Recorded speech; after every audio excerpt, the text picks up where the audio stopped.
For the News and Observer, I'm Dawn Vaughan, Capitol Bureau Chief and host of Under the Dome. You're listening to our latest episode for the week of January 27th, 2025.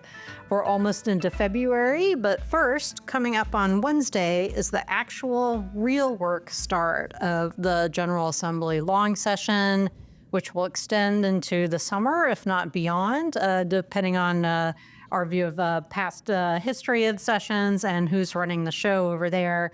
Today, I'm joined by my legislative team colleagues, Avi Bajpai and Kyle Ingram, to tell you about what to expect at the Ledge and then also the impact of Donald Trump's first week as his return to the White House and the latest on the Supreme Court battle and more. So let's get rolling with what to start is happening this week. We already have, as we record this at the end of the week on Thursday afternoon, we already have the first committee notice. That will be the House Helene Committee.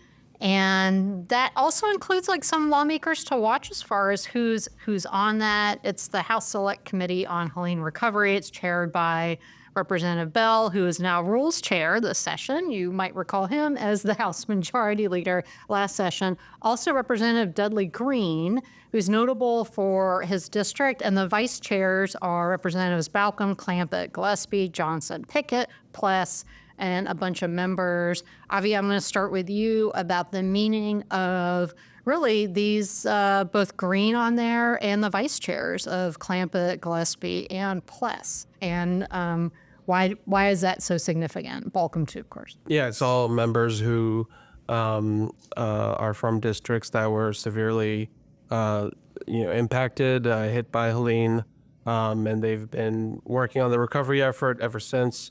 And specifically with three of these vice chairs, you mentioned Representatives Mark Pless, Mike Clampett, and Carl Gillespie.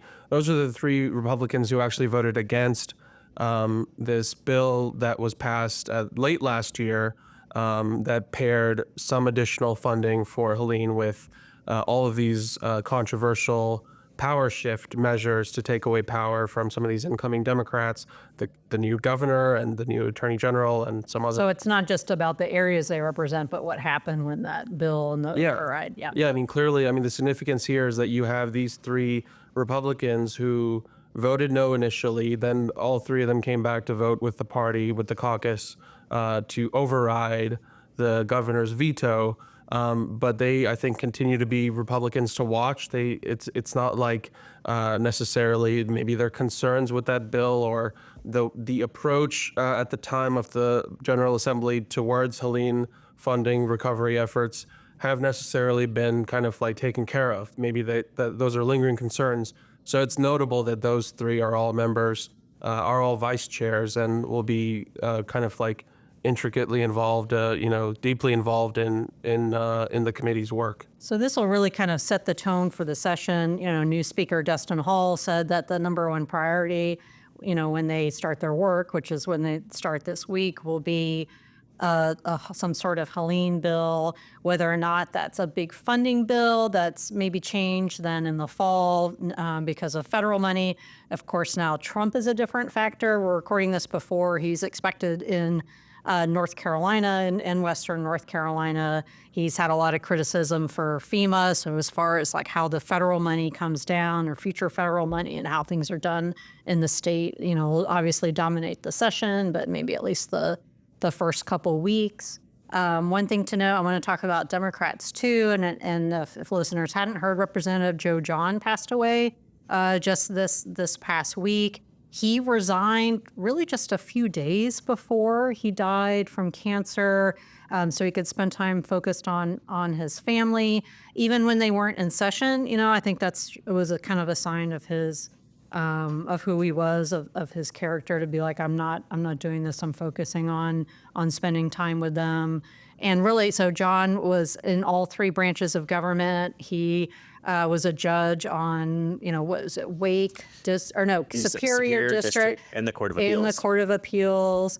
He was director of the State Bureau of Investigation Crime Lab. He was in the House for in Northwest Raleigh. He was actually my House member for I think a term or maybe one term, depending on, how redistricting went, and really just a big outpouring of, the typical like prayers for the family, but also just talking about him and his character as a person, from Republicans and Democrats these past few days. So Representative John, also for those that spend time in the building, know that he is the one that always came to those skeletal non-voting sessions, conveniently because he's already in Raleigh. Clampett, he's always the Republican, and he's not Raleigh, but it was always Clampett in whatever loud suit. And Representative John there would come with, whether it was the, Clerk White presiding or if the speaker was there. So, John's obviously left a lasting impact for a long time. So that's one change as we start session. I'm sure people use points of personal privilege to talk about him. As far as other Democrats we're looking at, since we're still talking about the House, of course, Representative Robert Rees is still the Democratic leader, minority party. But Avi and Kyle, who are you looking at as far as other Democrats, maybe swing Democrats or not swing Democrats this session? Kyle, I'll start with you. In the Senate, it'll just be interesting to see that they have a new leader after a long time. Senator Sidney Batch is now leading the Senate Democratic Caucus. She's younger than the former leader, Senator Dan Blue.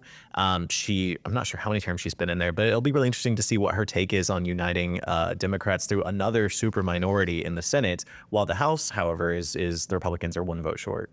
Mm-hmm. What about as far as what House Democrats are you looking at? Well, we had a story at the end of last year kind of previewing this, but I mean, there's always, it's, you never know for sure who might emerge as someone, in a new session, but really there's 4 Democrats that we're looking at. There's Representatives Garland Pierce, Shelley Willingham, Cecil Brockman, and then Representative Carla Cunningham as well, all 4 of whom kind of sit near each other. I mean, we talked about this on the previous podcast as well, but are, kind of seated near each other on the House floor. Maybe, this session, it looks like maybe their placement actually moved up a little bit. Willingham, so Representative Shelley Willingham is the only Democrat that got a committee chair because Speaker Hall just brought those out, right? Yeah. Our colleague in the press corps, Colin Campbell from WNC, actually pointed out that, to some degree that's been somewhat of a tradition or practice that typically ethics committee in particular gets one Democrat, one Republican as a chair. So maybe there's not too much to read into that, but what was notable was in that appointment of chairs that was released this week, there were no other Democrats mentioned there. We still have to wait and see about vice chairs, but we did have, out of these Democrats I just mentioned, they had some chairing responsibilities previous sessions, so that's notable. So it shows maybe Speaker Hall's not necessarily courting Democrats that we've seen. All right, we're going to take a quick break. When we come back, we're going to talk about Trump's influence on the start of the session, Supreme Court, and our picks for headliner of the week. We'll be right back. Get in the game with the college-branded Venmo debit card. Wreck your team with every tap and earn up to 5% cash back with Venmo Stash, a new rewards program from Venmo. No monthly fee, no minimum balance, just school pride and spending power. Get in the game and sign up for the Venmo debit card at venmo.com/collegecard. The Venmo MasterCard is issued by the Bancorp Bank N.A. Select schools available. Venmo Stash terms and exclusions apply at venmo.me/stash terms. Max $100 cash back per month. Holiday presents, in the red corner, the undisputed, undefeated Weed Whacker Guy. Champion of hurling grass and pollen everywhere. And in the blue corner, the challenger, extra strength Holiday. Eye drops that work all day to prevent the release of histamines that cause itchy allergy eyes. And the winner by knockout is Holiday. Holiday, bring it on. You're listening to Under the Dome. I'm Capitol Bureau Chief Dawn Vaughan here with Avi Bajpai and Kyle Ingram. Before the break, we were talking about what to expect with the legislative session's work really getting rolling this week and players to watch. Let's talk about policy. So new or again, second time, President Trump signed a flurry of executive orders. A big one that we might see first off having some impact would be immigration. DI, we've already seen some from the signaling there. So Avi, you've covered both. You wrote about the changes in two Republicans that were elected to Council of State, Dave Bullock as the state auditor and Luke Farley, the labor commissioner. Both came out on Thursday saying they want to eliminate DEI training, other things like that internally in their agencies. And that is basically because, started off with Trump doing this. Let's start with that before we get to immigration. Yeah, so Trump, as you said, signed, I don't know what the count is, but several, dozens of executive orders, really from hours after he was sworn in. There were a couple on DEI policies, basically to eliminate those policies in the federal government. And then there's also a separate effort to basically identify all DEI, all employees who have that role in the federal government, all the departments and agencies, and then basically prepare to dismiss them in the coming weeks. We had Commissioner Luke Farley, Labor Commissioner, and Auditor Dave Bullock announce on Thursday that they were going to take similar action in their agencies. And I mean, it's, I don't think we've seen the end of that by any means. I think this is one of the salient issues that Trump campaigned on, made it a salient issue in the campaign. And the fact that it was one of their first things that they were kind of really gearing up to take action on means that it's not, we're going to see this kind of, I think, spread out throughout the rest of state government everywhere else. Right. So whatever Trump does at the federal level is the signal for those at the state level that want to do something similar. Of course, DEI has already come up, here, that's something that they want to take action on. So with immigration and what Trump wants to do with immigration and changes, what do you think could we see coming at the legislature about it? Or not, or like state agencies? Yeah, I mean, obviously the big thing with the legislature is House Bill 10, which we've talked about a lot on this podcast, written about it as well, so people will be familiar with that. Now it's kind of enforcement time for that. That bill has been in the works for years. Now it's been passed, it's enacted, so it's enforcement time. And so we'll see once lawmakers are back whether or not there's any additional anything else they do on that, tweak it, revise it, update it. We have to see, obviously, at the federal level with ICE, there was a lot of enforcement activity, lots of, going out to conduct raids and everything like that. That began this week. So we'll wait. We'll see what, when that kind of starts in earnest, here in North Carolina. And then, there's a whole lot. Okay. Yeah. So the election was, I don't know, feels like it was 10 years ago, several months ago, but something's still not decided. So Kyle, what is the latest with the Supreme Court race with Riggs and Griffin? Yeah, every time we talk about this, it gets more complicated. But essentially, after all the votes were counted, the Democrat who is already on the court was the incumbent, Allison Riggs, was 734 votes ahead.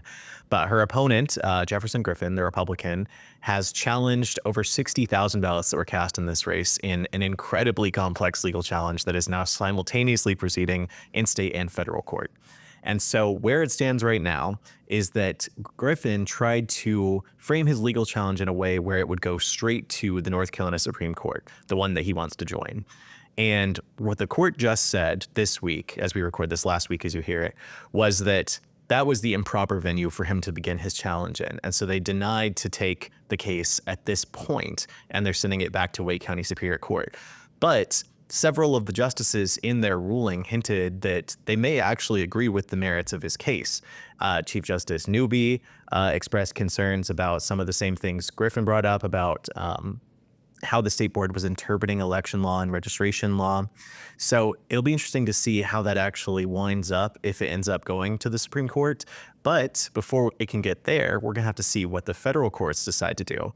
So I'm actually heading to Richmond as you hear this week, because the Fourth Circuit U.S. Court of Appeals is actually going to hear the case. And so if they decide that ultimately this is within federal jurisdiction, it could go differently. But there's so many different tentacles to this case and ways that it could play out that it's really a fool's errand to try and predict what's going to happen at this point. Okay. But so if anyone's interested in figuring out if they're one of these 60,000 plus voters that are challenged, we did publish a story on our website laying out exactly how you can do that. The official methods for doing so are kind of complicated because the data is really not well laid out in a user-friendly way. But there's a bunch of different organizations and groups who have made their own tools for voters to find out if they're on there. At this point, there's not really a way to get your name off the list. It'll just depend on what remedy a court ends up ordering, but you can find out. Okay. All right, Kyle, we'll stick with you. It's time for our picks for headliner of the week. Who or what is your headliner?